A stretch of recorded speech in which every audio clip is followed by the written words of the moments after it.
in its process.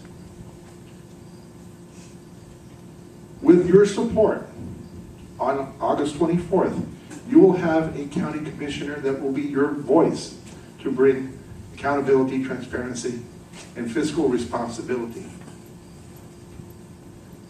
I would urge you to remember, early voting starts on Monday. Absentee ballots are already out. So this is it. We're getting to the final stretch. And in the next few weeks, we will have the opportunity to bring about a change in county government. Thank you very much, and I hope to answer your questions today. Thank you very much. And Annette Tadeo. Good evening. My name is Annette Tadeo, and I want to thank the Christ Congregational United Church of Christ for the opportunity to participate in this forum. I am honored to be here and look forward to sharing my passion and vision with you. Let me address the question of why I'm on the Miami-Dade ballot in 2010. Yes, I stepped into politics 2 years ago, and I did that because I was tired of complaining about politicians and decided to do something about it. And recently, I had many inquiries about many races, including some statewide races. But what some people don't know about me is that running for office was never about a position or a title. For me, running for office has always been about making a difference. So when I saw Katie Sorensen and her husband at an event, and they approached me and said, "Why don't you run for county commissioner?" I must be honest with you. My first response was, heck no. And it wasn't really heck no, but we're at a church, so I'll refrain from saying what I said. But, you know, let's be honest. How many of us wake up every morning and go, let's be a county commissioner today? You know, it's just not top of our agenda, or it's not the type of job that most of us say, you know, why aren't more people wanting to be a county commissioner? And it's a sad state of Miami-Dade County that we don't have more people, good people, running for office. We are surrounded by some very good people here, and we are lucky in District 8. But I want to tell you that after Katie and her husband talked to me, I thought about it, and the more I read the paper, every day there was one more news about the budget, and another piece of news about Jackson Memorial, and just more problems coming up every day. And I just couldn't let the fire within me for that public service that got me into running for office in the first place. That's what got me into this race again. Because we are ground zero right here in Miami-Dade County for the economic depression that we're in. And we are hungry for leadership. And I am Annette Tadeo, and I'm ready to lead. Thank you. Okay, and thank you to each of the candidates for your opening statements.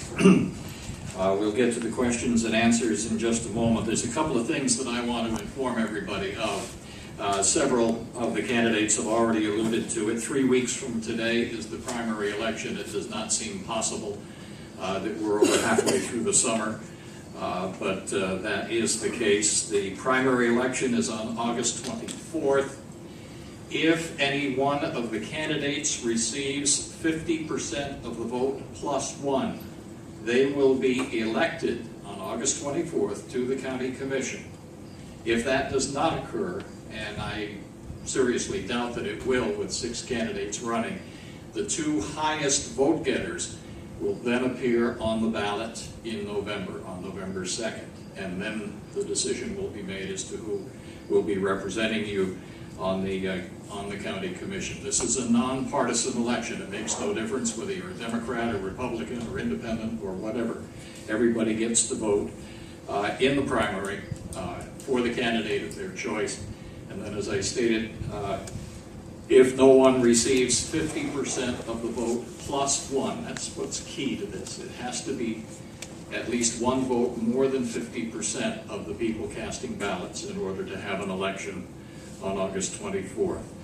And also, as several of the candidates have alluded to, the Miami-Dade Board of County Commissioners is the governing body of unincorporated Miami-Dade County and has broad regional powers to establish policies for Miami-Dade County services.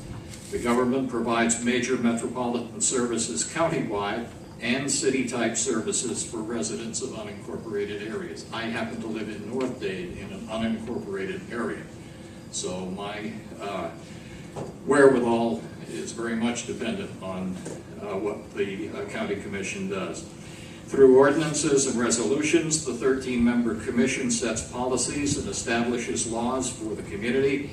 Commissioners are chosen, as I said a moment ago, in nonpartisan single district elections and have no term limits.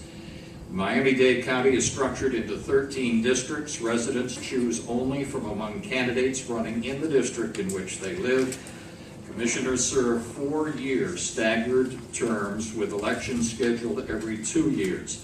Commissioners in the even-numbered districts will be elected in November of 2010 unless somebody happens to receive a majority in the primary election 3 weeks from today. So with that understood, I've got quite a handful of questions, and I think almost every one of these questions is going to need to be responded to by each of the 4 candidates sitting here. And Ira, I don't know. I may refer the audience to the website. Okay. If you have some comments.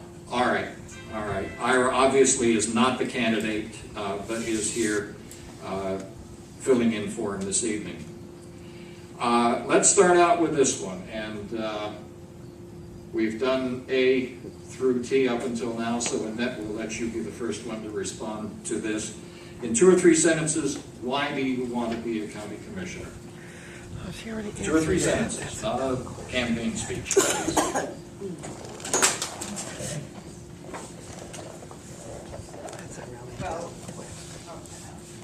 It's off. Well, the county commission job is a policy position, and unfortunately, I do believe it's a policy position. We don't have all of the commissioners who behave that way, but Katie Sorensen has been wonderful in representing us, and I want to make sure that we have somebody that has the same values and the same very similar or same positions as Katie, and I wanted to make sure that we kept somebody very, very good in that seat. And that's one of the reasons why I want to run for the position. Second, it is a very, very important position for our community. It is a position that, if used wisely, can actually bring a tremendous amount of funding to our community.